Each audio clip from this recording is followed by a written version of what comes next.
আসসালামু আলাইকুম। সবাই কেমন আছেন? ভালো আছেন? আজকে সুন্দর একটা পরিবেশ তৈরি হয়েছে, মনোরম। টিপটাপ বৃষ্টি পড়ছে, চারিদিকে অন্ধকার। খুব ভালো লাগতেছে। আজকে আমি পুঁই শাক কাটতেছি। পুঁই শাক কেটে ইলিশ মাছ দিয়ে রান্না করব।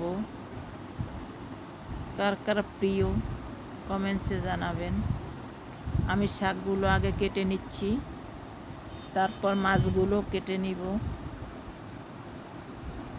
আমি নিজের হাতে এই গাছগুলো লাগিয়েছি। প্রচুর শাক হয়েছে, অন্তত 10 দিন খেয়েছি এবং ভাবিদেরকেও দিয়েছি, 3-4 জনকে। আরও এক জায়গা পাঠিয়েছি আত্মীয়র বাসায়। নিজের হাতে লাগানো গাছ আর শাকগুলো খেতে এত টেস্ট। আরও ইলিশ মাছ দিয়ে রান্না হয়, যা বলার মতো না। সবাই ভালো থাকবেন। আল্লাহ হাফেজ। ফিরে আসছি।